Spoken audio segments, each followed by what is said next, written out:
Hello guys, welcome back to the another lecture of development and resource. तो आज हम करने वाले हैं हमारा जियोग्राफी का पहला चैप्टर डेवलपमेंट रिसोर्स। इतने अच्छे तरीके से कराऊंगा कि आपको दूसरी कोई वीडियो देखने की जरूरत नहीं पड़ेगी, यहीं पर रट के चल जाओगे सब चीज़ें।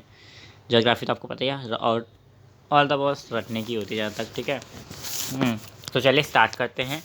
तो देखो, resource and development, what is resource.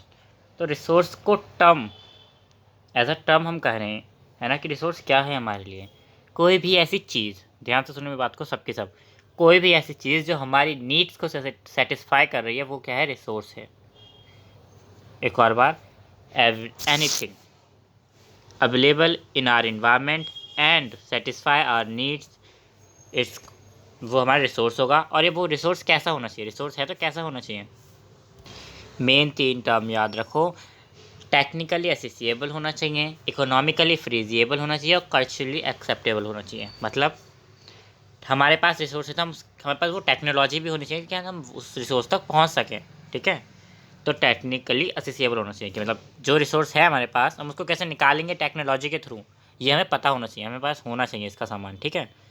और क्या है, अस्सी से वो इकोनॉमिकली फ्रीजेबल, इतना मतलब कि अगर हम इस रिसोर्स को निकाल रहे हैं, उसमें 10 लाख रुपए लगा रहे हैं निकालने के लिए, तो सिर्फ फ़ायदा होना चाहिए, यही नहीं कि घाटा और हो जाए। 10 लाख का 20 लाख मिलना चाहिए, फिर घाटे ही घाटे में रहते रहे, ऐसा कुछ नहीं होना चाहिए, ठीक है।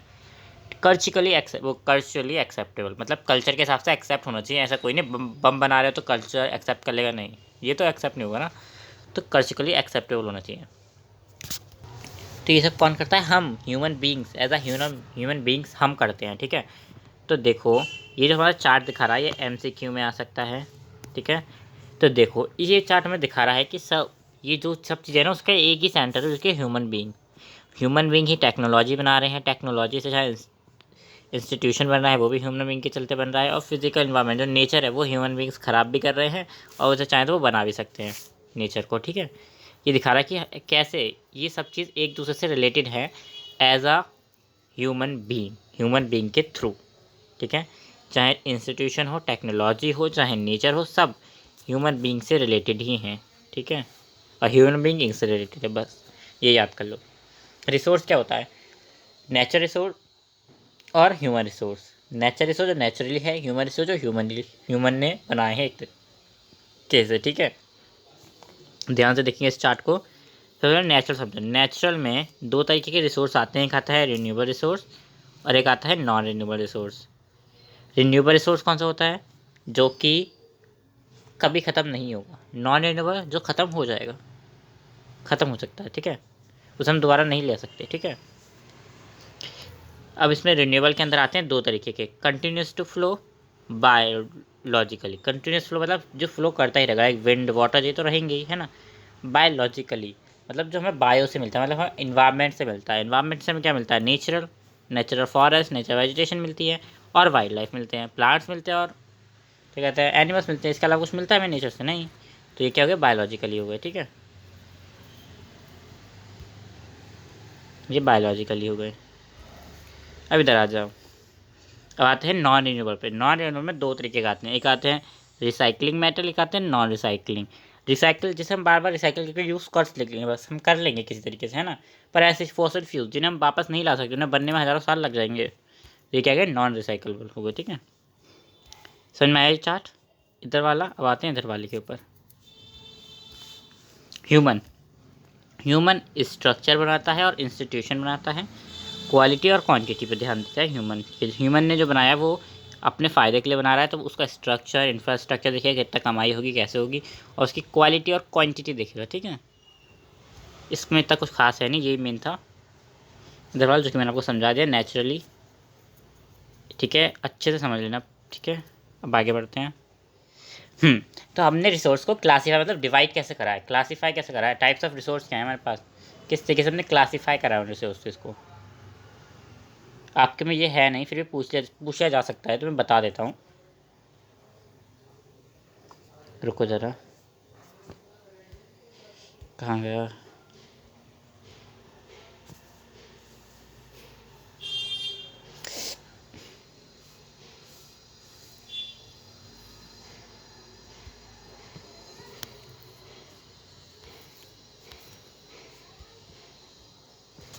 देखो, रिसोर्स को हम कैसे क्लासीफाई करते हैं वो हम समझेंगे। रिसोर्स को हम करते हैं बेसिस के ऊपर, अलग अलग चीज़ों के ऊपर। कहते हैं ना, हम बच्चों को क्लासीफाई करना है, इसके 40 वाले बच्चे खड़े हो जाएँ, 50 वाले खड़े हो जाएँ, 60 वाले, ऐसे ही, ठीक है। बेसिस ऑफ ओरिजिन, ओरिजिन कहाँ से, ओरिजिन मतलब कहाँ है, जिंदा है या मरा हुआ है, ठीक है। अगर हमने रोज़ को क्लासीफाई करना है तो हम एक क्लासिफिकेशन करते हैं on the basis of origin. Origin में दो तरीके के आते हैं, बायोटिक और अबायोटिक। बायोटिक और अबायोटिक।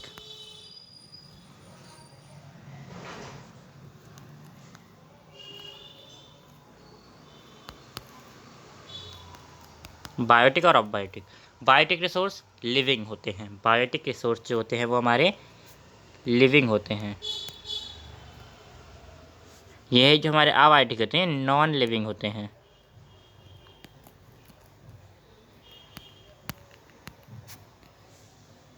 ठीक है। लिविंग और नॉन लिविंग दो तरीके के रिसोर्स होते हैं, बायोटिक और अबायोटिक। बायोटिक जो होते हैं वो हमारे लिविंग होते हैं और जो अबायोटिक होते हैं वो नॉन लिविंग होते हैं, ठीक है। On the basis of origin, on the basis of origin दो तरीके के रिसोर्स होते हैं, बायोटिक और अबायोटिक, ठीक है। On the basis of accessibility, accessibility, ठीक है, मतलब कि रिसोर्स मतलब कब ख़त्म होगा, ठीक है, उसका एंड पॉइंट कम आएगा। तो दो तरीके के रिसोर्स होते हैं इसमें भी, नॉन रिन्यूएबल और रिन्यूएबल रिसोर्स। ये तो मैं अभी पीछे समझाया था। नॉन रिन्यूएबल रिसोर्स जो ख़त्म नहीं, वो जो ख़त्म हो जाते हैं, ठीक है, सॉरी। नॉन रिन्यूएबल रिसोर्स जो ख़त्म हो जाएंगे, लाइक कोल जो हमारा कभी भी ख़त्म हो सकता है, ठीक है। अभी मैं बनाता हूँ एक चार्ट तुम्हारे लिए।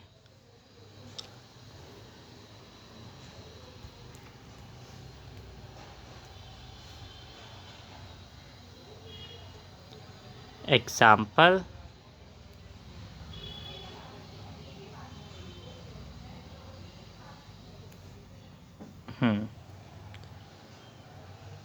ठीक है। अब ये चार्ट देखना, मैं तुम्हें इसमें समझाऊंगा, ठीक है, एक एक करके। On the basis of origin, ठीक है, ये यहाँ पर आएगा ओरिजिन।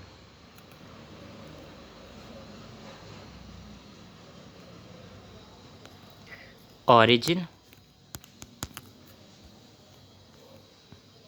ओरिजिन में कौन से आते हैं, बायोटिक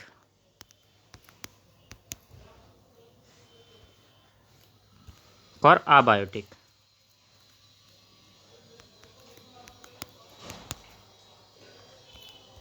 ठीक है, दो ही आते हैं।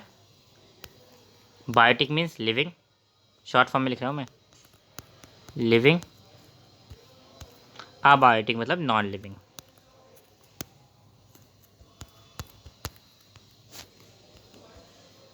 अब यहाँ पे मैं लिख देता हूँ इनके एग्जाम्पल।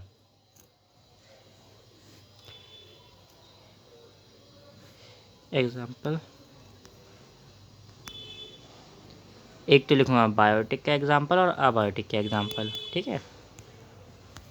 तो बायोटिक में कौन कौन से आते हैं, जो लिविंग है। लिविंग कौन कौन सी हमारी चीज़ें, बताओ बताओ तो जल्दी बताओ। लिविंग कौन है हमारे, फॉरेस्ट लिविंग है ना, प्लांट आ गए। इसमें जाएगा रिवर आ जाएंगी, लेक्स आ जाएगा।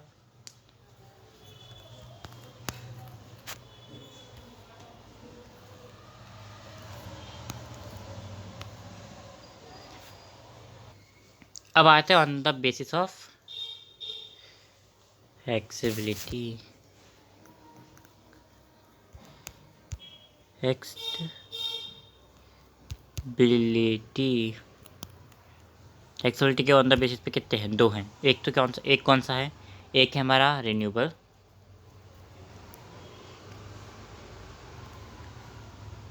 रिन्यूएबल एबल, रिन्यूएबल रिसोर्स है, ठीक है। रिन्यूएबल रिसोर्स कौन कौन से होते हैं, रिन्यूएबल रिसोर्स वो रिसोर्स होते हैं दैट कैन बी रिन्यूड, उनको हम रिप्रोड्यूस कर सकते हैं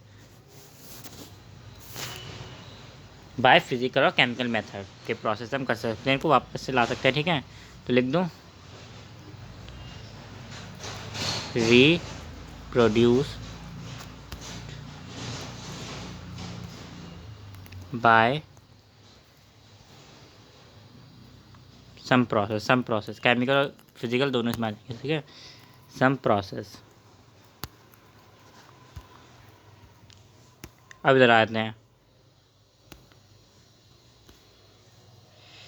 इधर क्या होता है मेरा नॉन रिन्यूएबल, जिनको हम वापस नहीं ला सकते, फॉसल फ्यूल्स वगैरह जो होते हैं हमारे, ठीक है। नॉन रिन्यूएबल, नॉन रिन्यूएबल, ठीक है। नॉन रिन्यूएबल वो रिसोर्स जिनको हम रिप्रोड्यूस नहीं कर सकते, कैन नॉट रिप्रोड्यूस,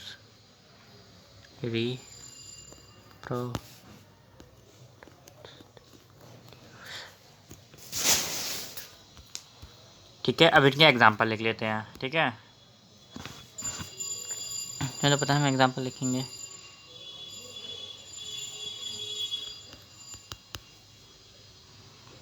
तो देखो पहले हम लिखते हैं रिन्यूएबल का एग्जांपल, फिर हम लिखेंगे नॉन रिन्यूएबल का एग्जांपल शॉर्ट फॉर्म में। रिन्यूएबल रिसोर्स कौन कौन से होते हैं जिन्हें हम जो कभी ख़त्म नहीं होंगे, वो होते हैं हमारे विंड, और नॉन रिन्यूएबल में क्या आता है कोल।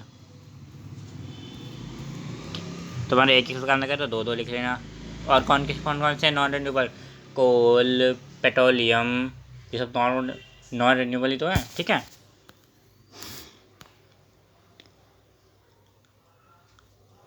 ये चार्ट में मैं कम्युनिटी पोस्ट पर भी डाल दूँगा, ठीक है बच्चों। अब आते हैं on the basis of origin, origin नहीं ओनरशिप, सॉरी, ओनरशिप।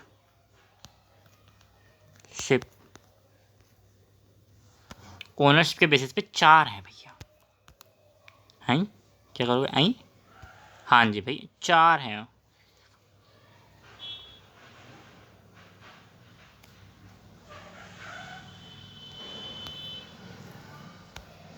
देखते हैं, सबसे पहला आता है हमारा individual.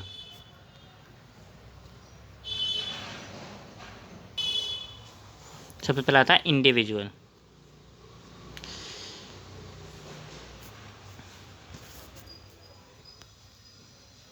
Individual resource. Individual resource कौन कौन से होते हैं? वो रिसोर्स जो अर्न करवाते हैं ओन प्राइवेटली होते हैं, जो प्राइवेट होते हैं ना वो होते हैं हमारे इंडिविजुअल। ओन्ड बाय प्राइवेटली,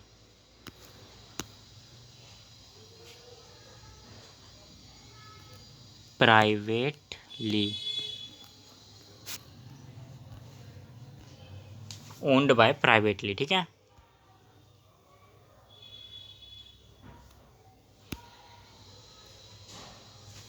और एक होते हैं हमारे कम्युनिटी लैंड, जो एक कम्युनिटी होल्ड करती है, मतलब कम्युनिटी रिसोर्स या कम्युनिटी लैंड,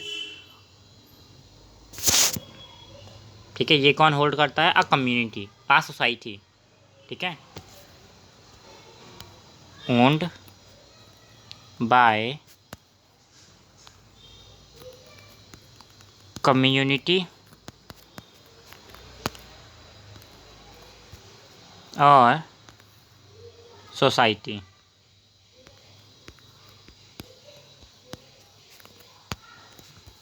ठीक है।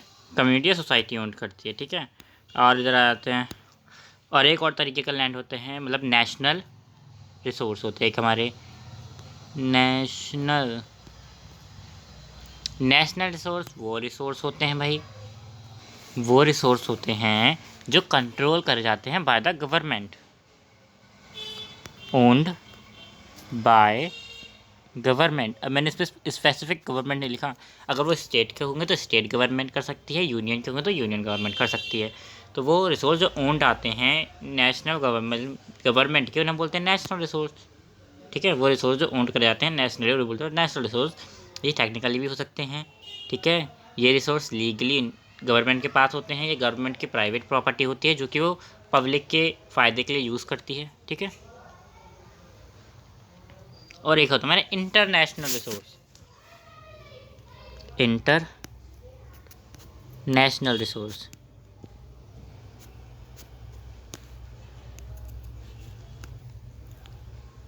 तो ये क्या बला है भैया, इस बला को भी समझा देते हैं हम। Not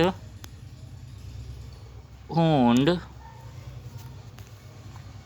by any specific country, specific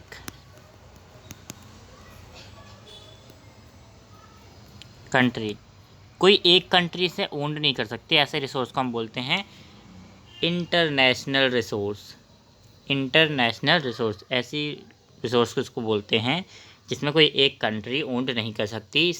इसके इन सब के एग्जांपल भी हम देखेंगे अभी यहाँ पर।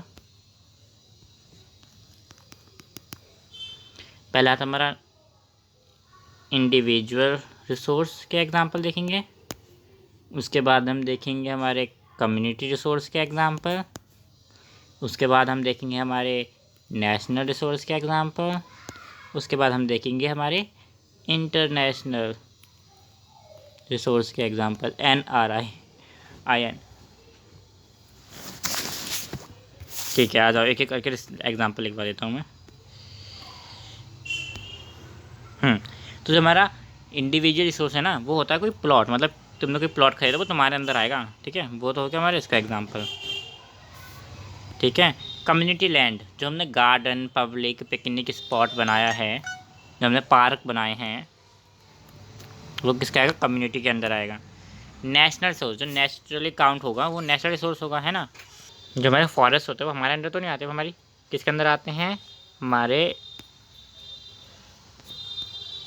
किसके अंदर आते हैं, गवर्नमेंट के अंदर आते हैं। फॉरेस्ट हो गया, हमारा जो रिवर्स होती हैं ये भी हमारे अंडर नहीं आती है ना, वाइल्ड लाइफ जो होती हैं ये भी हमारे अंडर नहीं आती, ठीक है। International resource like ocean, ocean हमारे अंदर तो नहीं आता, एक सी हमारे अंदर नहीं आता, सब पूरी दुनिया में फैला पड़ा है वो, तो उसका पानी यहाँ से वहाँ जा रहा है, हमारे अंदर आएगा तो वहाँ कहाँ से जाएगा, है ना, इस हिसाब से समझो, ठीक है। अभी और रह गया हमारा, अब मैं से सजा दूँ, ये बना देते हैं, सजा देते बोल रहा हूँ मैं भी।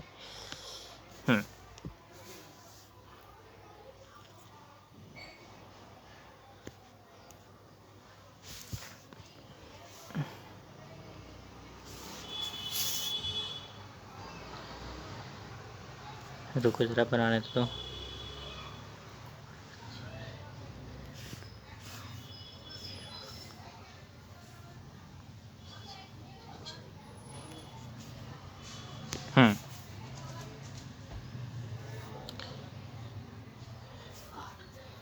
तब हम आते हैं on the basis of status of development, basis of status of development.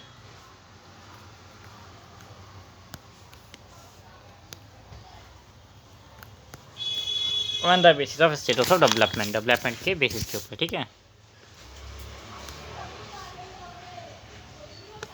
सबसे पहले आता है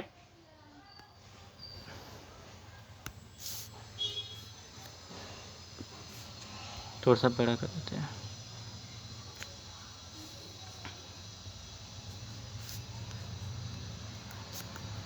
potential resource.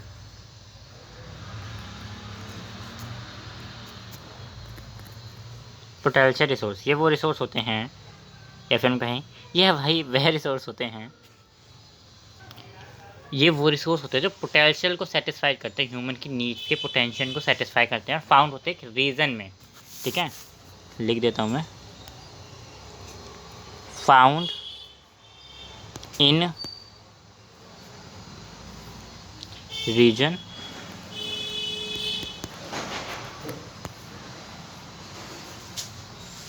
and have potential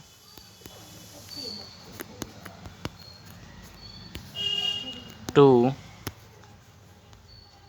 satisfy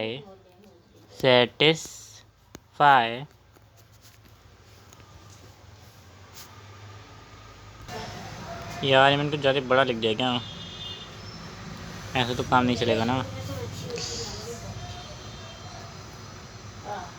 ये तो रहा।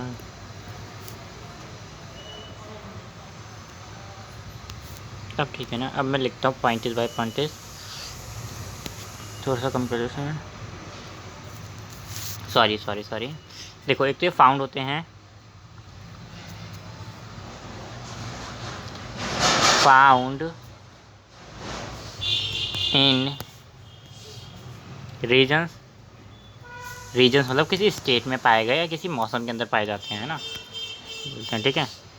और इनके पास पोटेंशियल होता है, have potential to satisfy our need, potential होता है इनके पास, पोटेंशियल बोलते हैं शायद हैं।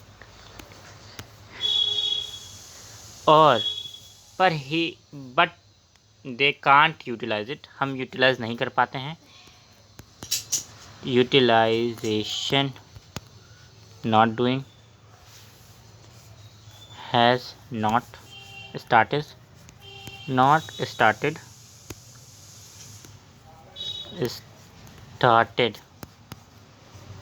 स्टार्ट नहीं हो पाता यूटिलाइजेशन, क्यों नहीं हो पाता, क्योंकि हमारे पास टेक्नोलॉजी नहीं है, बिकॉज टेक्नोलॉजी बहुत एक्सपेंसिव है इनके लिए, ठीक है। टेक्नोलॉजी एक्सपेंसिव है।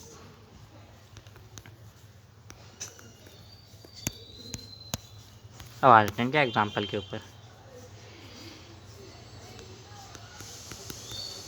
तो इसका एग्जाम्पल होगा हमारे में गुजरात और राजस्थान। गुजरात, राजस्थान,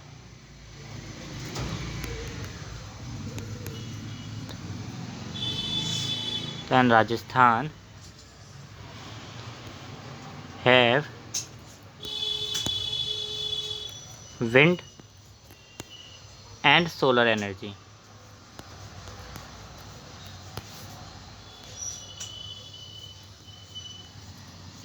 विंड और सोलर एनर्जी पर हम उनका यूज़ नहीं कर सकते क्योंकि बहुत एक्सपेंसिव हो सकता है हमारे लिए, हमें बहुत टाइम लग जाएगा ना करने में, यूज़ करने के लिए, ठीक है। नेक्स्ट है हमारा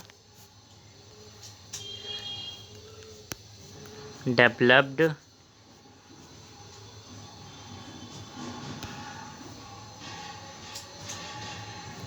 रिसोर्स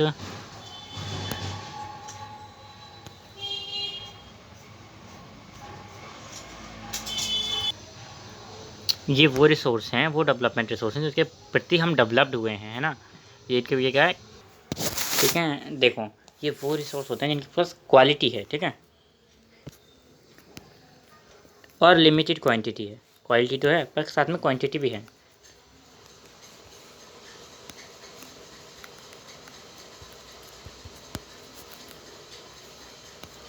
ही इज़ डिटरमाइंड, ठीक है, हैज़ बीन, इतने नहीं है हमारे पास, ठीक है, जो हम पूरे सदियों तक चलाएं।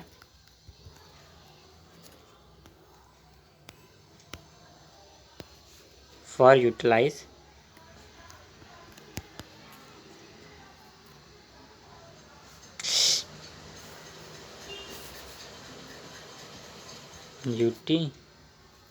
Utilisation,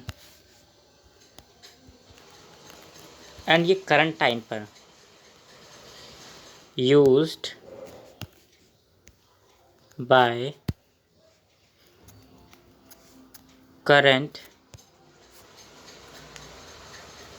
used current by human लिखना था ना,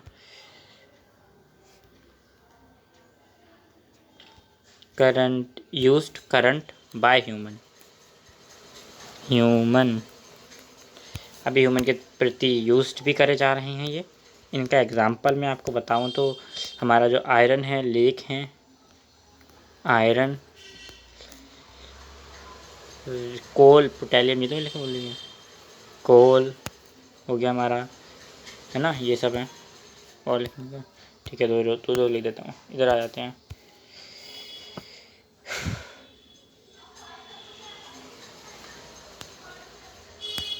यहाँ पे तो एक ही कॉलम बचा है, एक और है अभी तो, कोई नहीं, लिख लो पहले, उसके बाद देखेंगे, छोटे छोटे लिख लेते ना।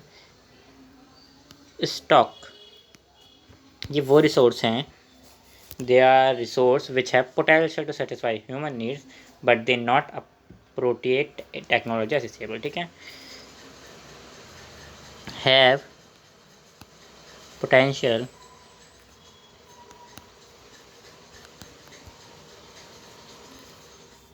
but no appropriate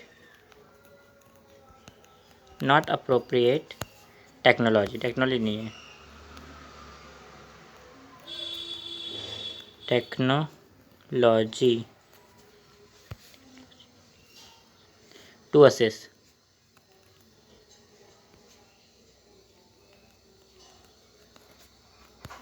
them। Example हो गया एक्सट्रैक्टिंग पावर, हमारे पास इतनी अच्छी एक्सट्रैक्टिंग पावरिंग नहीं है जो हम चाहिए, मतलब कैसे वाटर को अलग करना हो तो हम ऑक्सीजन अलग निकाल लें, हाइड्रोजन अलग निकाल लें, ऐसी एक्सट्रैक्टिंग वाली पावर अभी तक हमारे पास नहीं आई है, ठीक है। नेक्स्ट विल बी आर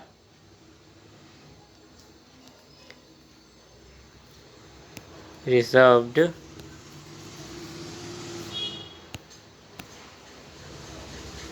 ये क्या है, ये वो रिसोर्स होते हैं that can utilise with the help of the, ये हमारी नीड्स को भी सेटिस्फाई कर सकते हैं, इनके पास टेक्नोलॉजी भी है ना, but we do not use क्यों यूज़ नहीं करते, वी कीप्ड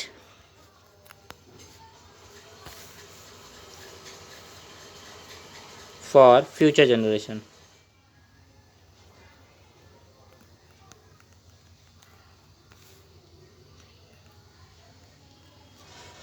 फिर फ्यूचर रिक्वायरमेंट है ना, हमें भी तो यूज़ करना पड़ सकता है, रिक्वायरमेंट। हमने कुछ नेचुरल गैसेस हो गई है ना, एग्जाम्पल लिखो ज़रा, हमने कुछ फॉसल्स फ्यूल्स जो हैं वो अपनी फ्यूचर जनरेशन के लिए, अपनी फ्यूचर रिक्वायरमेंट के लिए बचा के रखे हैं, इसलिए हम इलेक्ट्रिसिटी स्कूटर्स निकाले हैं, ये वगैरह फलाना ढिमका निकाला है हमने, बाकी सब ने फ्यूचर जनरेशन की नीड्स के लिए रख दिया है, ठीक है। इतना समझ में आया? प्लीज़ बता दो समझ में आया इतना, बहुत मेहनत करी है मैंने तुम्हारे लिए। फिर से एक और बात समझाता हूँ मैं तुम्हें।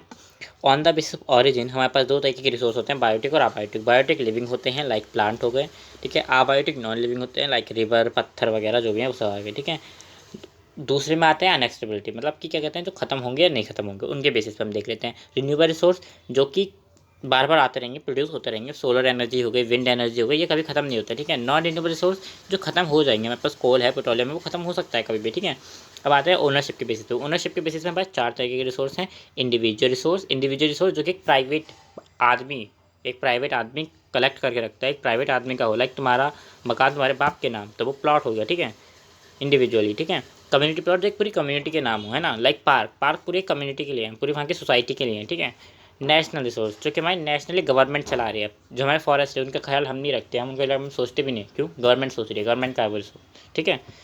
इंटरनेशनल रिसोर्स जो कि इंटरनेशनली किसी भी कंट्री के नहीं है, किसी भी डायरेक्ट किसी कंट्री का नहीं है, जैसे हमारा ओशन वो डायरेक्ट किसी कंट्री के नहीं है, बोलते हैं इंडियन ओशन, पर बीच में जो ओशन आ रहा है, जो बचा हुआ ओशन है, जो नीचे ओशन है, जो ऊपर ओशन है, वो कहाँ है ना। ऐसा पानी तो कह नहीं सकते कि मेरा पानी उधर को चला गया, मेरा पानी इधर को आ गया, है ना, इस तरीके से। On the basis of status of development के बेसिस पे चार तरीके के हैं, potential resource, developed resource, stock और रिजर्व। पोटेंशियल जिसके पास पोटेंशियल है, हमारे पास ऐसे रीजन्स में है ना, हमारी टेक्नोलॉजी वहाँ तक पहुँच नहीं पा रही क्योंकि बहुत एक्सपेंसिव हो रही है टेक्नोलॉजी, ठीक है। गुजरात और राजस्थान उनके पास विंड एनर्जी, सोलर एनर्जी अच्छी खासी है, पर हम उनको यूटिलाइज़ नहीं कर पा रहे, ठीक है, उनको पोटेंशियल ले नहीं पा रहे। डेवलप्ड रिसोर्स जिनके पास, जो कि हमारे पास डेवलप्ड हैं, अभी भी है हमारे पास, क्वालिटी और क्वांटिटी में है, ठीक है, इनको हम यूटिलाइज़ भी कर रहे हैं, like iron and coal, petroleum, ये सब, ठीक है। स्टॉक वो रिसोर्स जिसके पास पोटेंशियल है ना, पर वो क्या करें, अप्रोप्रिएट, मतलब कि हमारी टेक्नोलॉजी इतनी असेसिबल नहीं कि उनकी तक पहुँच जाए, एक्सपेंसिव नहीं, असेसिबल, वो टेक्नोलॉजी नहीं जो वहाँ तक पहुँच जाए, ठीक है। लाइक ऐसी टेक्नोलॉजी जिससे कि हम हाइड्रोजन को अलग निकाल सकते हैं, और ऑक्सीजन को अलग निकाल सकते हैं, है ना। फिर आते रिजर्व, जो कि कम्युनिटी द्वारा रिजर्व करे गए हैं फ्यूचर जनरेशन के लिए। बहुत सारी जो हम करते हैं ना अपने अपने लिए, क्या कहते हैं, फ्यूचर्स के लिए सस्टेनेबल डेवलपमेंट होगी, ठीक है। जो मम्मी पापा करते होंगे कि हाँ भाई इसके लिए दहेज इकट्ठा कर लो, वो कर लो, वगैरह वगैरह, फलाने का वो एक और important topic, sustainable development important है ये भी। सस्टेनेबिलिटी ऑफ डेवलपमेंट, एक मिनट, डेवलपमेंट प्लान रिसोर्सेज लिखे होते हैं, हाँ, sustainable development,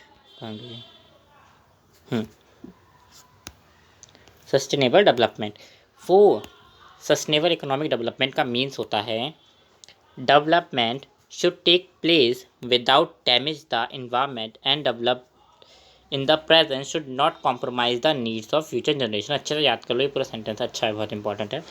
without future generation की नीड्स को ख़राब करे, फ्यूचर जनरेशन की नीड्स को बिना कॉम्प्रोमाइज़ करे, विदाउट इन्वायरमेंट को डैमेज करे, अगर हम कोई चीज़ अच्छी कर रहे हैं उसे हम बोलते हैं सस्टेनेबल डेवलपमेंट। इसे हम बोलते हैं सस्टेनेबिलिटी ऑफ डेवलपमेंट या सस्टेनेबल डेवलपमेंट, ठीक है। इम्पॉर्टेंट और इम्पॉर्टेंट, सस्टेनेबल डेवलपमेंट की ज़रूरत क्यों पड़ी हमें, वाई आ गया, वाई वी नीड्स सस्टेनेबल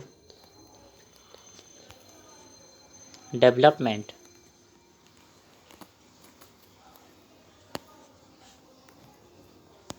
क्यों जरूरत पड़ी हमें सस्टेनेबल डेवलपमेंट की, तो लिखो,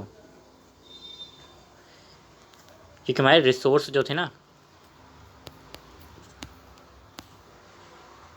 उनका डिप्लीशन हो रहा था, डिप्लीशन मतलब ख़त्म हो रहे थे हमारे रिसोर्स, ठीक है, रिसोर्स ख़त्म हो रहे थे, पॉइंट 1। और लिखो, डिवीज़न ऑफ सोसाइटी हो रही थी, कोई चाह रहा था भाई हम नहीं फेंकेंगे कूड़ा, लड़ाई वगैरह झगड़े हो रहे थे, है ना, डिवीज़न ऑफ सोसाइटी हो रही थी।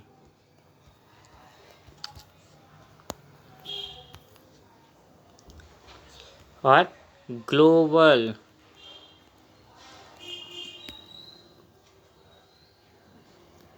इकोलॉजिकल, फिर बायोलॉजिकल, इकोलॉजिकल क्राइसिस हो रहे थे,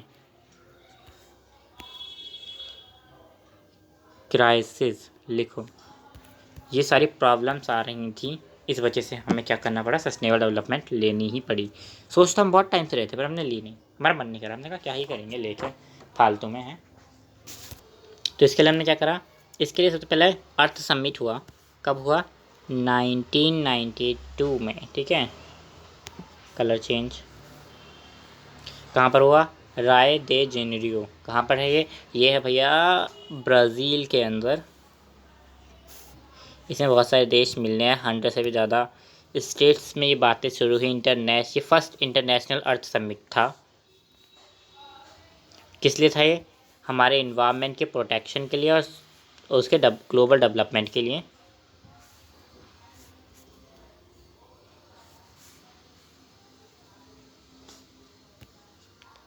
ठीक है, global climatic change and biodiversity से बड़ी, ठीक है। Global forest principle and adopted agenda 21, इसका रिजल्ट क्या निकला भाई, क्या हुआ, ये हमने हर समिट रखा, इसका रिजल्ट निकला कि हमारा एजेंडा 21 अडॉप्ट किया गया। एजेंडा 21 में ऐसे लिस्ट थी जिनके ऊपर हमें काम करना था, ठीक है, जिनके ऊपर हमें क्या करना था, काम करना था। 1920 में ना, ये एक एसोसिएशन है, United nation conference on environment and development, इन्होंने करवाने की कोशिश करी थी, ठीक है, जिस वजह से हमने बहुत सारी इसके एजेंडा के अंदर, एजेंडा 20 के अंदर बहुत सारी थी। एक तो इन्वायरमेंटल डैमेज, पॉवर्टी, डिज़ायर हो गया, है ना, ग्लोबल कॉरपोरेशन हो गई, बहुत सारे मेजर ऑब्जेक्टिव रखे गए थे इसके अंदर, ठीक है, एजेंडा 21 के अंदर। तभी हमने अडॉप्ट करा और ख़त्म बात। रिज़ल्ट क्या निकला बता दिया मैंने आपको, हमने सस्टेनेबल डेवलपमेंट करी, अर्थ समिट रखा, इसका रिजल्ट निकला कि हमारे पास ग्लोबल फॉरेस्ट प्रिंसिपल आया, अडॉप्ट करा हमने एजेंडा 21, जिसके अंदर बहुत सारी चीज़ें थी, इन्वायरमेंटल डैमेज, डिसीज़, पॉवर्टी, इन सबको लेकर, ठीक है। अब हम आते हैं रिसोर्स प्लानिंग के ऊपर। रिसोर्स प्लानिंग हमारे लिए बहुत ज़रूरी है क्योंकि हमारे यहाँ पर अनइवनली सब चीज़ें डिस्ट्रीब्यूट हो रखी है, ठीक है। इसी वजह से इंडिया में कैसे होती है, 3 स्टेप्स याद कर लो। सबसे पहले आइडेंटिफाई किया जाता है रिसोर्स को कि कहाँ पर कितना रिसोर्स है, और मैपिंग करी जाती है पूरी कि कितनी क्वांटिटी में है, कितनी क्वालिटी में है, कहाँ पर है रिसोर्स। ये हो गया। Evaluation of the planning structure with technology. पहले क्या करा, देखा कि कहाँ पर कितना रिसोर्स है, कहाँ पर पाया जाता है, कैसे पाया जाता है, मैप सर्वे चेकिंग करा हमने, ठीक है। उसके बाद हमने टेक्नोलॉजी को देखा कि हमें ये रिसोर्स निकालना है तो ये टेक्नोलॉजी लग पाएगी, ये टेक्नोलॉजी भारी तो नहीं पड़ जाएगी, है ना। टेक्नोलॉजी निकाली हमने, ये निकाली हमने, ओवरव्यू देखा कि टेक्नोलॉजी कितनी महंगी है, वैसे निकालने में कितना खर्चा आएगा, ठीक है, ये देखा। उसके बाद मैचिंग का रिसोर्स प्लानिंग को अपने हिसाब से, अगर मैच हो रही है तो ठीक है, वरना भाड़ में जाओ, भाड़ में ऐसे मेरे कहने का मतलब नहीं था, भाड़ में जाओ, ठीक है। अब आते हैं लैंड रिसोर्स पर। हमें मेनली 2 रिसोर्स इसके बारे में पढ़ने हैं, लैंड और सॉइल। बस ये 2 रिसोर्स हमें मेनली पढ़ने हैं। ये तुम्हें टिप्स पे याद होनी चाहिए, वैसे ऐसे मैं याद करवाऊंगा, वैसे याद कर लेना, टिप्स पे होनी चाहिए तुम्हें, ठीक है। तो देखो, लैंड एक फिजिकली बायो, अब हमारे जो क्या कहते हैं, सब चीज़ें जो है लैंड के ऊपर होती है। मैं घर बनाना लैंड पे चले जाओ, खेती करनी है लैंड पे चले जाओ, खाना बनाना लैंड पे चले जाओ, सब चीज़ लैंड पे होती है। और लैंड हमारा डिपेंड करता है सरफेस एरिया पे, आसपास के क्लाइमेट के ऊपर, सॉइल के ऊपर डिपेंड करता है कि लैंड कैसा होगा, एग्रीकल्चर होगा, नॉन एग्रीकल्चर खर्चेबल होगा, ठीक है, वो देखा जाएगा, ठीक है। तो जो हमारा यहाँ पर देखो, हमारे पास 43% जो है वो प्लेन लैंड है, ठीक है। 30% जो है वो हमारे पास माउंटेन से घिरा पड़ा है, और 27% हमारे पास प्लेट्यू है। Plain land, plain, mountain, plateau मतलब ऐसे उठी हुई ज़मीन।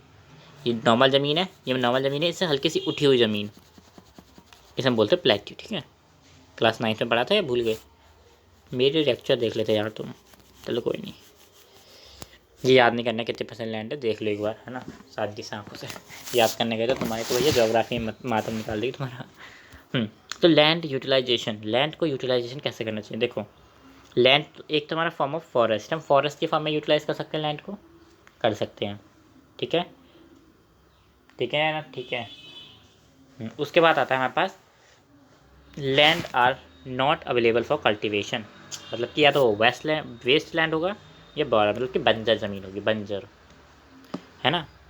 और कुछ लैंड होते हैं जिनके एग्रीकल्चर के लिए नहीं होते, हैं ना, नॉट एग्रीकल्चर के लिए नहीं होते हैं, उन पे हमें क्या करना चाहिए।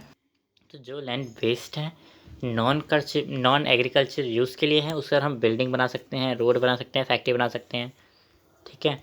और क्या था, ऑथर अनकल्टिवेटेड लैंड, जिन्हें हम बोलते हैं फॉलो लैंड, ठीक है। Other uncultivated land, fallow land, waste land, जिनको हम यूज़ कर सकते या फिर बोलते हैं ग्रेजिंग लैंड, जैसे हम बोलते हैं, ठीक है। ये परमानेंट पोस्टर होता है, ये ग्रेजिंग लैंड होते हैं। ये अंडर ट्री क्रॉप्स आते हैं, यहाँ पे बहुत बड़े बड़े ट्री होते हैं जो कि पता नहीं किसके होते हैं। और ये नेट सोन एरिया के अंदर नहीं आते। नेट सोन एरिया क्या होता है, जहाँ पर पूरे साल में सिर्फ एक चीज़ उगाई जाती है। एक तरीके से ये समझो, पूरा गन्ना है, गन्ने को उगाने में 11 महीने लगेंगे, तो ये पूरा एक साल हो गया एक तरीके से, है ना। इसमें कुछ और नहीं हो रहा है, जिसमें सिर्फ एक बार इस एरिया में, जिसमें सिर्फ एक बार कल्टीवेशन होती है, उसे हम बोलते हैं नेट सोन एरिया, ठीक है, ठीक है ना। अनकल्टिवेटेड वेस्ट लैंड जो 5 साल से वेस्ट है, उनको हम यूज़ कर सकते हैं एज अ ग्रीजिंग, ठीक है। अब आते हैं fallow land, current fallow land और other current fallow land. Current fallow land मतलब कि 1 साल से ज़्यादा हो गया एग्रीकल्चर, 1 साल हो गया है, 1 साल से कम हो गया एग्रीकल्चर नहीं करा है उस लैंड के ऊपर, उसे हम दोबारा किसी तरह यूटिलाइज कर सकते हैं एग्रीकल्चर के लिए। पर ऐसा लैंड जिसमें 5 साल से एग्रीकल्चर नहीं करा, उसे हम दोबारा यूटिलाइज एक तरीके से नहीं कर सकते, बहुत हार्ड होगा यूटिलाइज करना, ठीक है। चलो, ये सब यहाँ पर लिखा पड़ा है। हम फॉरेस्ट बना सकते हैं, हम बिल्डिंग्स, रोड्स वगैरह बना सकते हैं। और अनकल्टिवेटेड लैंड में हम अलग अलग तरीके के लैंड के ऊपर अलग अलग चीज़ें कर सकते हैं, है ना, फॉलो लैंड्स और नेट सोन एरिया, ये सब तो बता ही दिया मैं तुम्हें। यहाँ पर देखो, ये हमारी रिपोर्ट पर परसेंटेज कि कितना लैंड हमारे पास किस चीज़ में, कितना लैंड किस चीज़ में, ठीक है। अब उससे पहले कहाँ गया मेरा लैंड, मैं तुम्हें ये बता दूँ कि हमारे पास 7% लैंड का जो है ना, वो नॉट डेटा नहीं है कि वो लैंड कहाँ पर है, वो मतलब बॉर्डर टाइप है, पाकिस्तान कहता है हमारा, कश्मीर कहता है हमारा, ये वो 7% लैंड का डेटा ही नहीं है, वो कैसा है, कहाँ पर है, क्यों है। इस वजह से थोड़ा सा हमें दिक्कत हो जाती है, ठीक है। चलो देखते हैं causes of land degradation. Land degradation क्यों हो रहा है? Mining, over grazing, over irrigation, industry pollution और डिफॉरेस्टेशन, ये मेन कारण है लैंड के डिग्रेडेशन होने के। ठीक है, लैंड डिग्रेडेशन क्यों हो रहा है? इसी वजह से हो रहा है। ठीक है, और गांधी जी ने हमारी एक बहुत प्यारी बात कही थी कि according to the Gandhi ji the enough anybody, मतलब हमारे जो पास रिसोर्स है वो इनफ है सभी के लिए, पर किसी की ग्रीड मतलब किसी के लालच के लिए हमारे पास नहीं है इनफ रिसोर्स। ठीक है, लालच के लिए हमारे पास इनफ रिसोर्स नहीं है, वैसे हमारे पास इनफ रिसोर्स है। ठीक है, गांधी जी के बोले हुए शब्द हैं ये। ठीक है, तो देखो कि हमारे जो डिफॉरेस्टेशन होता है, डिफॉरेस्टेशन कहाँ पर होता है? हमारे डिफॉरेस्टेशन फॉरेस्ट को काट देना, कहाँ पर करते हैं ये होता है हमारा सबसे ज़्यादा एमपी में, छत्तीसगढ़ में। अलग से बनाते हैं इसके लिए स्लाइड, बहुत देर हो गई देखते देखते।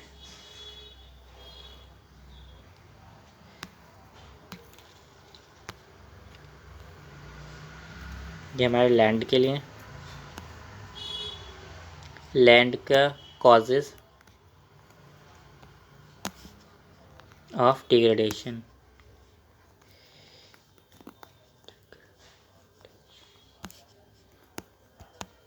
लैंड का डिग्रेडेशन के कॉजेज लिखेंगे हम यहाँ पर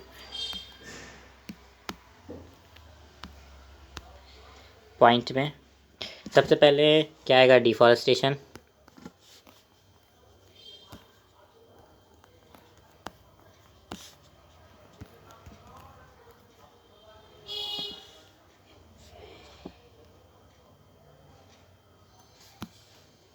इसका एग्जांपल क्या है? एमपी,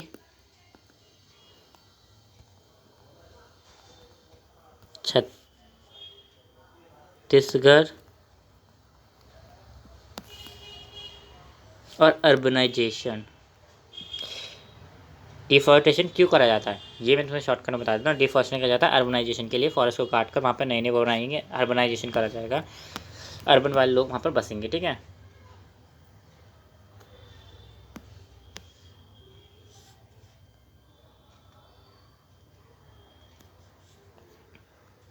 और क्या होता है हमारा? Over grazing. पशु, वो जो हमारे पशु पक्षी होते हैं वो ज़्यादा ही घास को अच्छे से खा लेते हैं, जिससे लैंड क्या होता है ना, हमारा डिग्रेड, लैंड बेकार हो जाता है। मतलब खींच खींच के खाते हैं ना, तो मतलब क्या होता है? बेकार हो जाता है। उन्हें खींच सिखाएंगे थोड़ी हम कि ऐसे खाओ वैसे खाओ। तो ये हो गया एमपी और महाराष्ट्र।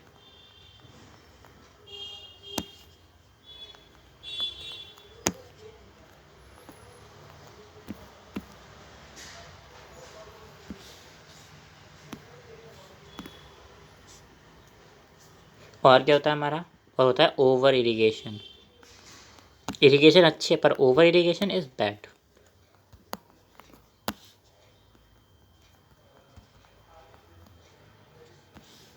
यहाँ पर होती है ओवर इरिगेशन? पंजाब,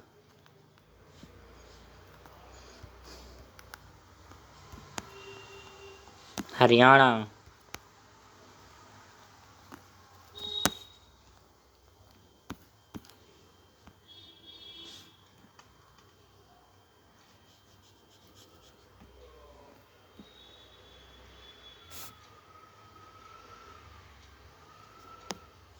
ज़्यादा अच्छे से लिख दिया मैंने, पंजाब हरियाणा, पंजाब हरियाणा।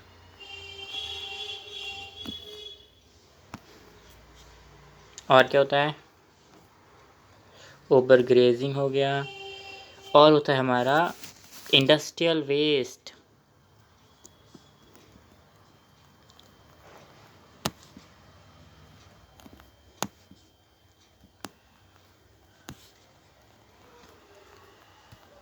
इंडस्ट्रियल वेस्ट के अंदर आते हैं सीमेंट इंडस्ट्रीज, जो सबसे ज़्यादा हाई अमाउंट में डस्ट रिलीज करती हैं। ठीक है, सीमेंट इंडस्ट्रीज, इंडस्ट्रीज जो हाई अमाउंट में क्या रिलीज करती हैं? डस्ट निकालती हैं। ठीक है, यही था माइनिंग माइनिंग में भी बहुत बहुत सारी जगह पर जहाँ पर रिसोर्स होते हैं वहाँ माइनिंग भी करी जाती है। ऐसा फिक्स जगह नहीं है, जहाँ पर रिसोर्स होते हैं वहाँ माइनिंग हो जाती है। Mining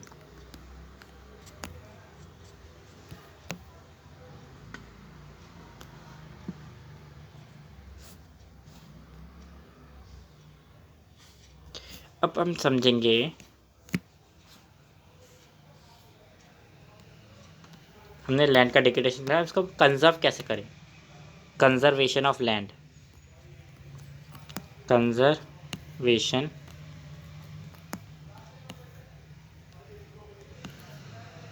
of land. अब हमें ज़मीन बचानी भी तो पड़ेगी, हमने देख लिया। वो प्रॉब्लम देख लिया, संविधान देखेंगे, ठीक है। समाधान, संविधान बोलो, समाधान, इनका समाधान क्या है। सबसे पहले होगा अफॉरेस्टेशन, डिफॉरेस्टेशन का अफॉरेस्टेशन, अच्छे से याद कर लो ये। अफॉरेस्टेशन कर देंगे, फॉरेस्ट उगाओ, कट रहे हैं उगाओ। कंट्रोल माइनिंग एक्टिविटी, एक्टिविटी जो होती है माइनिंग वाली उनको संभालना पड़ेगा, कंट्रोल करना पड़ेगा।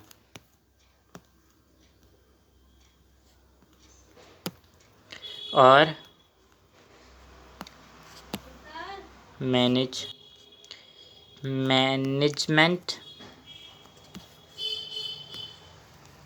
ऑफ ग्रेजिंग लैंड, ग्रेजिंग जो हमारा ग्रेजिंग वाला लैंड होता है उसको मैनेजमेंट करना पड़ेगा, अच्छे से मैनेज करना पड़ेगा।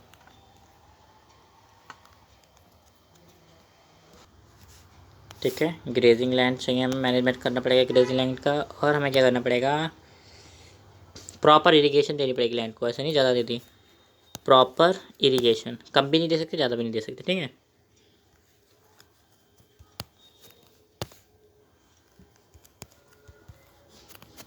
प्रॉपर इरिगेशन देनी पड़ेगी, ट्रीटमेंट करना पड़ेगा इंडस्ट्रियल वेस्ट का, है ना, अच्छे से।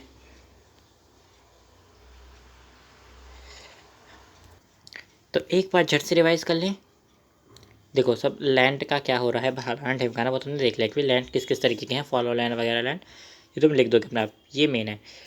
इस पर 5 मार्क्स के क्वेश्चन आ सकते हैं, तो तुम लिखना है कंजर्वेशन ऑफ लैंड और causes of degradation of land, ठीक है। डिफॉरेस्टेशन, ओवरग्रेजिंग, है ना, overgrazing, over irrigation, industrial waste और माइनिंग, ये लिख दिया तुमने, ठीक है। कंजर्व कैसे कर सकते हैं, एक्सप्लेन कर दे पॉइंट को, afforestation, controlling mining activity, management the grazing land, proper irrigation दीजिए और हमें इंडस्ट्रियल ट्रीटमेंट करवाना चाहिए, ठीक है। हम आगे बढ़ते हैं सॉइल्स की तरफ, ठीक है। सॉइल जो है वो कैसे बनती है, जो सबसे हमारी अपर लेयर होती है ना उसे हम सॉइल बोलते हैं एक तरीके से। सॉइल बनती कैसी है, मेडिंग, मेडिंग लिख दो, madding of soil, of soil.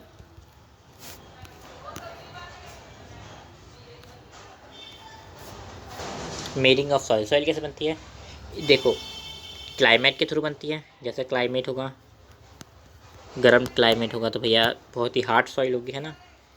Vegetation देखी जाती है वहाँ की,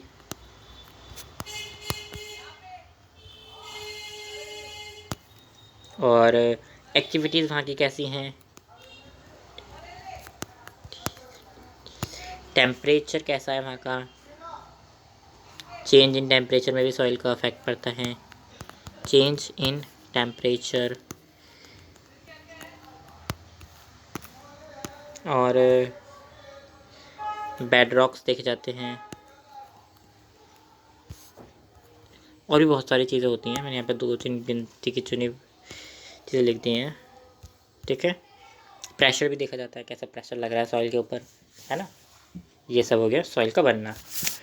अब सॉइल को क्लासीफाई कैसे करते हैं कि सॉइल किन किन चीज़ों में क्लासीफाई है, classify of the soil, soil को हम क्लासीफाई करते हैं तो हम सॉइल्स के अंदर ठीक है। देखो सबसे पहले होती है एलुवियल सॉइल, फिर होती है black soil, red and yellow soil, laterite soil, arid soil, जिसे हम डेजर्ट सॉइल बोलते हैं, माउंटेन सॉइल या फॉरेस्ट सॉइल, यही। एलुवियल सॉइल जो टाइप की होती है, खादर और भंगार, ठीक है। खादर और भंगार, खादर भंगार, खादर भंगार, ठीक है। ये मोस्ट वाइड स्प्रेड होती है। फॉर्मेशन 3 हिमालय के ऊपर बनती है, ये हिमालय रिवर आके से बनाती हैं, इंडस, गंगा, ब्रह्मपुत्रा, ये सारी रिवर्स बनती हैं, मिलकर बनता है इन सब रिवर्स से। ठीक है, ये कहाँ पर मिलता है? गुजरात के ईस्टर्न राजस्थान में मिल जाती है, कोस्टल प्लेन के पास में मिल जाती है, नॉर्दर्न प्लेन में मिल जाती है ना। ये वेरी फर्टाइल होती है, वेरी स्प्रेड होती है। वीट और पैडी जैसी चीज़ें इसमें ज़्यादा अच्छे से उगती हैं। वीट जो होता है वो अच्छे से उगता है इसमें। अब मैं कुछ इनके यूजेस अच्छे से बता देता हूँ, ठीक है। ये सब तो पढ़ी लोग है ना, ये सब मैंने तो पहले दे रखा है, मैं शॉर्ट ट्रिक में बता देता हूँ मैं तुम्हें।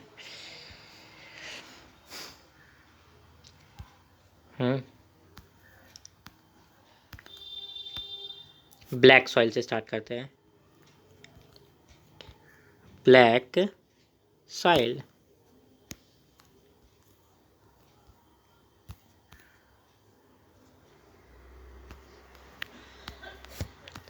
ब्लैक सॉइल से स्टार्ट करते हैं, ठीक है। Black soil, B for best for agriculture,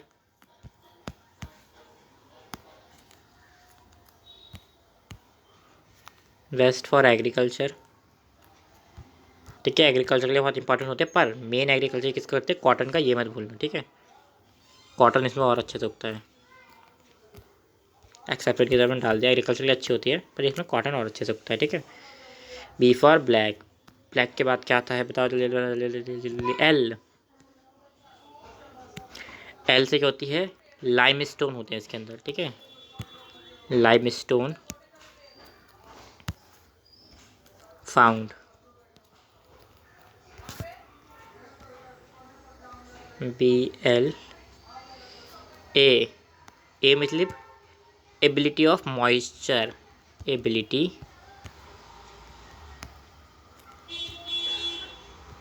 to retain मतलब कम करना,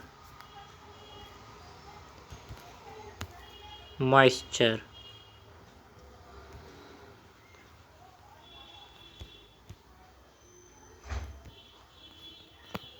moisture it.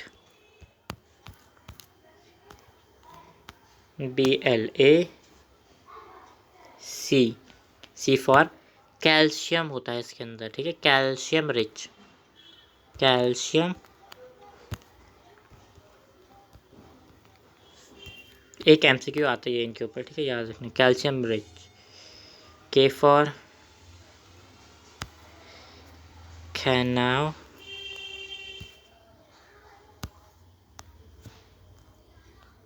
फॉर्स्ट dark colour, dark colour,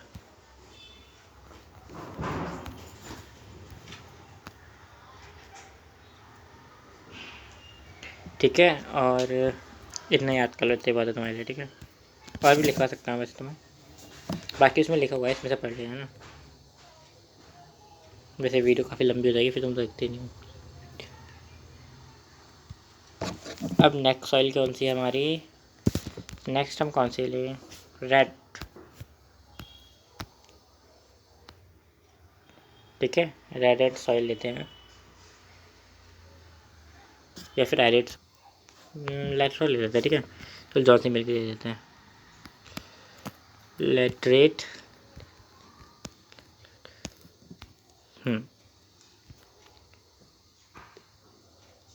L, L से मिलता है लेटरेट सॉइल में फाउंड होता है एरिया, हाई टेम्परेचर लगता है और हाई रेनफॉल चाहिए होती है। Laterite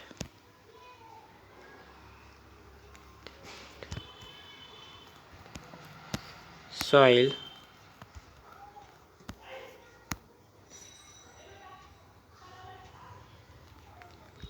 high rainfall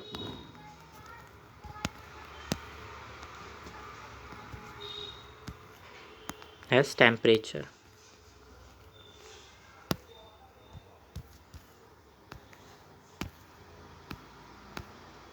and temperature. और क्या होता है? ए, एल्यूमिनियम एंड आयरन रिच होती है ये, ठीक है। Aluminium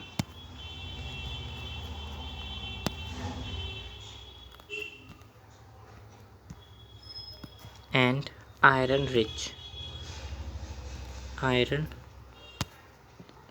rich,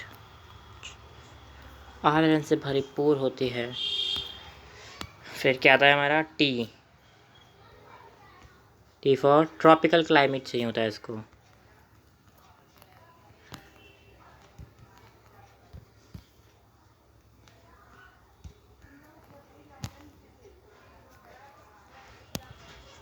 tropical climate, erosion issue हो जाता है इसे।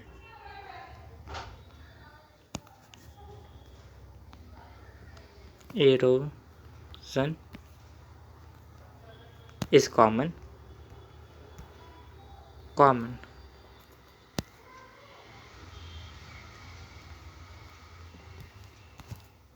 क्योंकि फॉरेस्ट नेचर की होती है, स्पेशली इरोजन जल्दी हो जाता है। रेड से रेडिश इन कलर, और क्या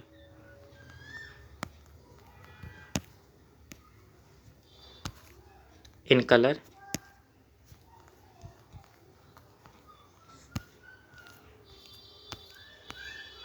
और क्या आता है आई, है ना। In India laterite soil used to purpose of arability, है ना। In India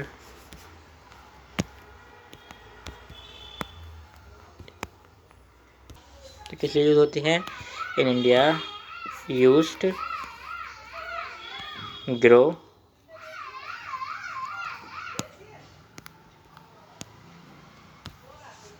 tropical crops. Tropical crops उगाने के यूज़ होता है इन इंडिया में।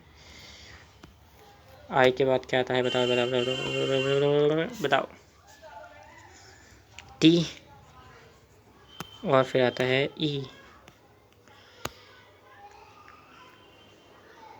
पुअर न्यूट्रिशन कंटेंट होता है due to grow of struggle trees. Trees grow होते हैं, ट्रीज स्ट्रगल टू ग्रो। इसमें ट्री जल्दी उगते नहीं हैं। टू ग्रो, क्यों, क्योंकि न्यूट्रिएंट्स कंटेंट कम होता है। क्यों लिखने की ज़रूरत है नहीं, खुद लिख लेना। ठीक है, इसे इकोनॉमिकली इम्पॉर्टेंट होती है माइनिंग के लिए।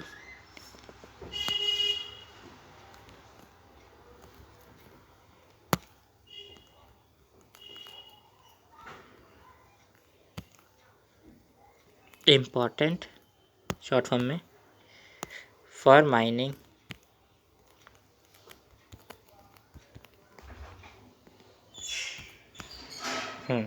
ठीक है, तो आते हैं एरिड सॉइल के ऊपर।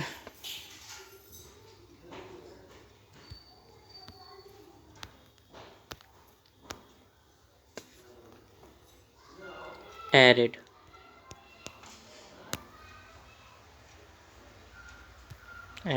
Soil.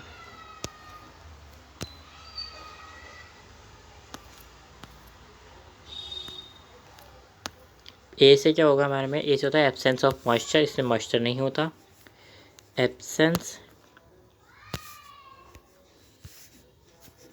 Of moisture.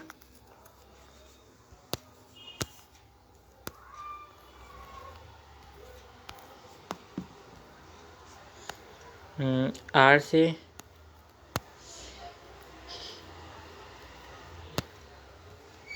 Reside organic material. Organic material को रिसाइड कर देता है।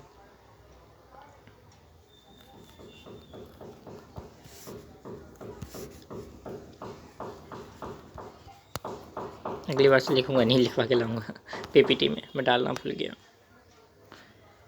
आर के बाद क्या था, आई। इनफर्टाइल होती है tile due to lack of nutrition. Nutrition का से इनफर्टाइल होती है। D for dry and dusty होती है।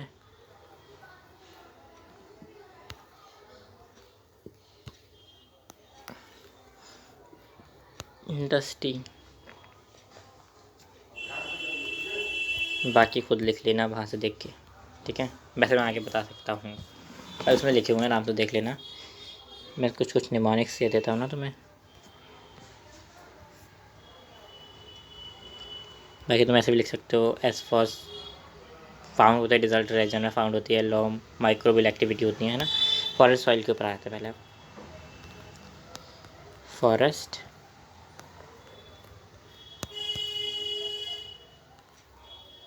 ये बहुत फेमस निमोनिक्स हैं, सुने तो होंगे तुमने भी कहीं ना कहीं, कोई क्लास टीचर वगैरह कोई ना कोई डाल ही देता है, मैंने भी ऐसे याद कर लिए थे।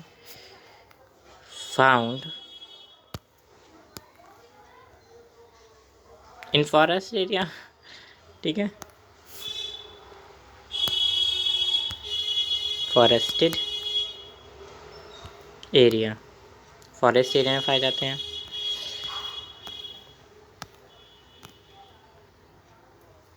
ऑर्गेनिक मटेरियल कंटेन करते हैं, ऑर्गेनिक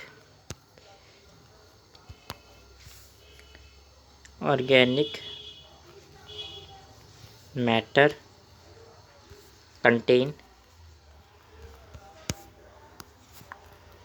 हाई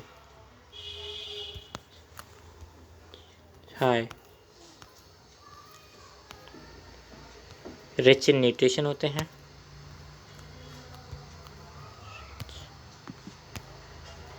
इन न्यूट्रिशन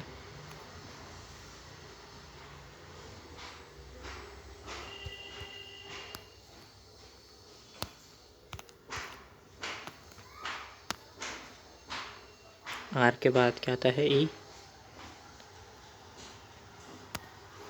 ई के बाद एस, एस के बाद टी,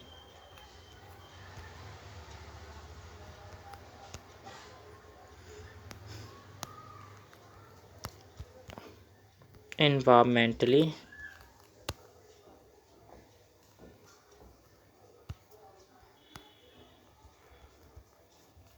इम्पॉर्टेंट होते हैं,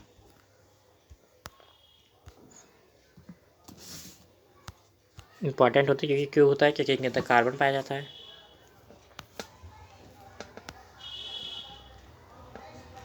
सॉइल का पीएच एसिडिक होता है, सॉइल पीएच ट्रॉपिकली एसिडिक होता है, ठीक है, एसिडिक। टी फॉर ट्री और author vegetation depend on the forest soil, इसमें ट्रीज अच्छे से उगते हैं और ऑथर फॉरेस्ट के हिसाब से वेजिटेशन भी अच्छी होती है।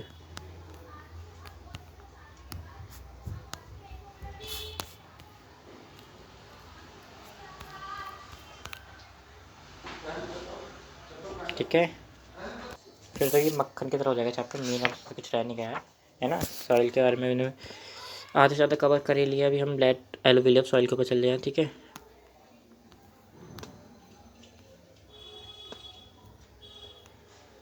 एलुविलियम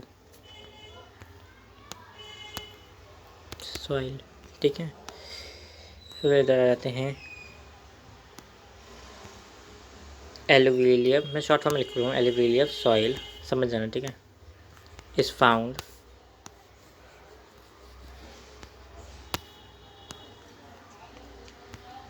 बाय सेडिमेंट, सेडिमेंट्स में पाई जाती है, मैंने बताया ना खदार और बधांगा से मिलकर बनी होती है, भांगर और खादर से।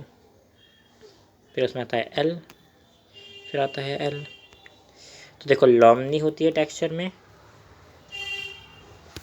लॉमी इन टेक्सचर,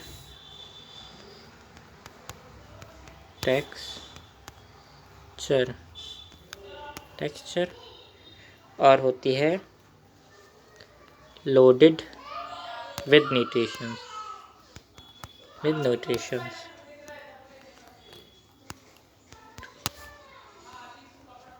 टेंस न्यूट्रिशन से लॉडेड होती है, ठीक है। ऑल और यूजुअली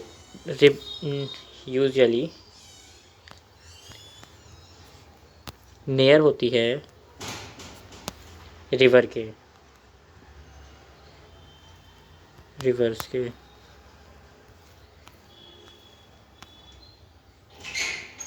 वेरी फर्टाइल होती है,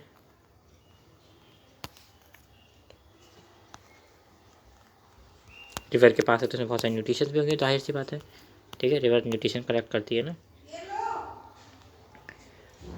आइडल ऑफ क्रॉप होती है,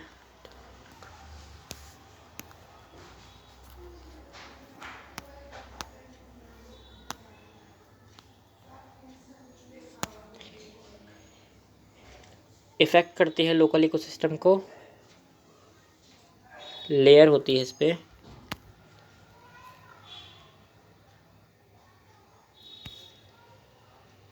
लेयर्स ऑफ सेडिमेंट्स होती है इसके पास, सेडिमेंट।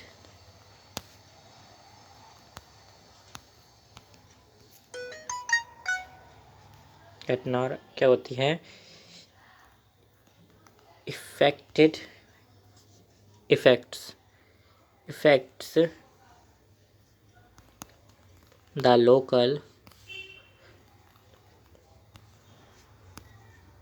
इकोसिस्टम।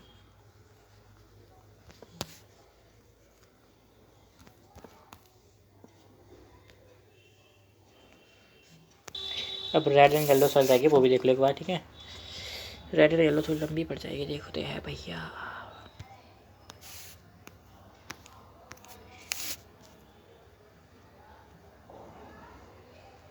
रेड और येलो,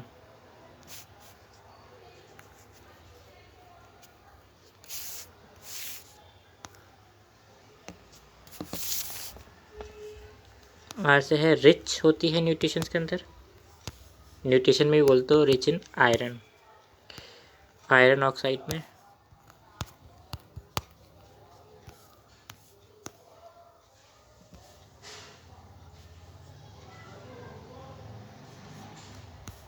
और कहाँ पाए थे, ईस्टर्न,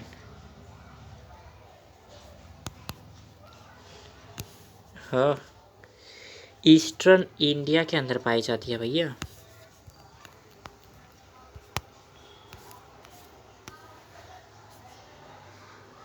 डी फॉर डराइव करी जाती है,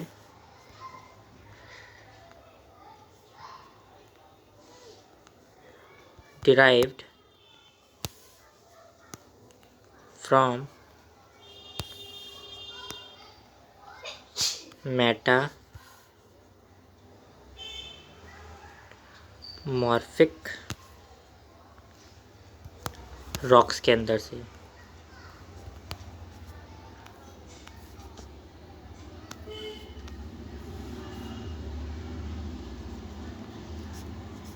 सुटेबल होती हैं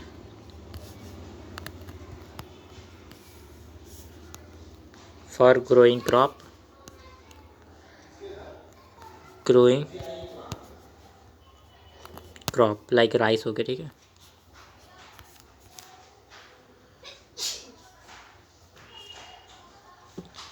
रेड एंड येलो, मैंने रेड्स लिख दिया है, कोई नहीं समझ जाना है। एक फालतू क्वालिटी याद कर लो, तुम्हारा क्या जा रहा है, ठीक है। वाइट से लिखो, येलोइश कलर होती है, येलोइश, ब्राउन कलर में भी होती है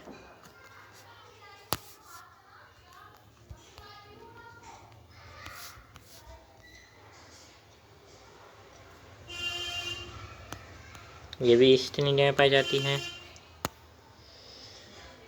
ईस्टर्न इंडिया।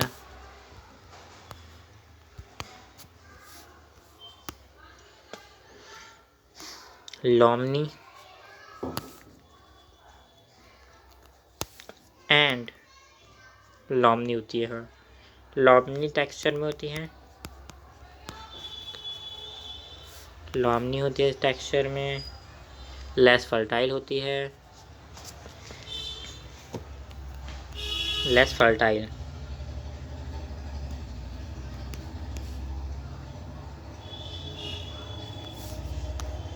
ये एल है,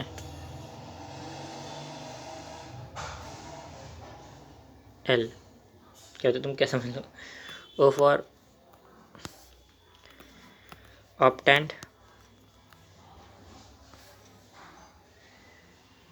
obtained has high pH, high pH, high pH होता है इसका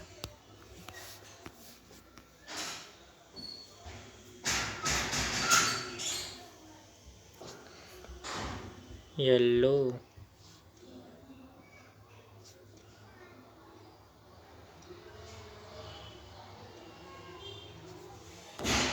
W for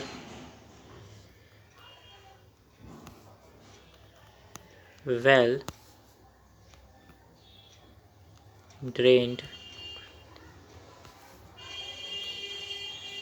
एंड पोरस होती है। ये रेड एंड येलो का ये सब ख़त्म होते हैं। यहाँ पे देख लो यार कितने सारे हैं। कम्युनिटी पोस्ट पर डाल दूंगा, मैंने आप फोटो खींच क्लिक कर लेना, ठीक है। सॉइल इरोजन समझ लेते हैं और सॉइल कैसे कंजर्व कराएगा, क्यों इरोज हो रही, कॉजेज और सॉल्यूशन दोनों एक साथ समझ लेते हैं। इसके बाद हमारा चैप्टर ख़त्म हो जाएगा गाइस, जहाँ तक मुझे उम्मीद है। हाँ, तो कॉजेज़ क्या होते हैं? कॉजेज़ वही हैं, सेम टू सेम, बस वही तरीके के हैं, बस थोड़े से अलग हैं। उनमें से 2-3 और जुड़ गए बस। डिफॉरेस्टेशन, ओवरग्रेजिंग, माइनिंग, ठीक है। नेचुरल फोर्स जो आते हैं, विंड वगैरह, जो हमारी एकदम सॉइल इरोजन कर देती हैं, ठीक है। सॉइल इरोजन मतलब होता है कि मतलब सॉइल की जो ऊपर की लेयर होती है ना, वो हट जाती है ना। इसी से ये समझो, ठीक है। और रॉन्ग प्लंगिंग पैटर्न, हम सॉइल को क्या कहते हैं, सॉइल के अंदर ना क्या कहते हैं, प्लंग मतलब क्या कहते हैं, वेजिटेबल को उगाना जो है तो वो गलत तरीके से उगाते हैं ना। विंड फ्लो ज़्यादा तेज़ आ जाता है तो भैया उड़ जाता है पूरा पत्ता। सॉल्यूशन क्या है, एक तो हम प्लगिंग मैटर को अच्छे से करें, आफ्फोरेस्टेशन करें, है ना। अच्छे से सेटल बेल्ट लगाएं, सेटल बेल्ट का यूज़ करें, है ना। अलग तरह की स्ट्रिप क्रॉपिंग का यूज़ करें, सेटल बेल्ट का यूज़ करें, है ना। टेरेस फार्मिंग का यूज़ करें, टेरेस कल्टीवेशन का यूज़ करें, मेक टेरेस बनाएं। कंट्रोल करें ग्रेजिंग को, ग्रेजिंग कंट्रोल करो, माइनिंग कंट्रोल करो, ठीक है। ये सब इसके सॉल्यूशन है। आई थिंक आपको अभी तक ये समझ में आ गया होगा। मेरी आवाज़ बैठ चुकी है हल्की, पर कोई नहीं। आई होप आपको ये चैप्टर बहुत ही अच्छे से समझ में आया होगा। और इसके लिंक नोट्स के डिस्क्रिप्शन बॉक्स में मिल जाएगी, जो मैंने अपने हाथों से लिखा वो मैं कम्युनिटी पोस्ट पर डाल दूँगा, कम्युनिटी पोस्ट पे। या फिर आप कहाँ से ले सकते हैं, मेरे टेलीग्राम से ले सकते हैं। और प्लीज़ यूज़ कीजिएगा इन्हें।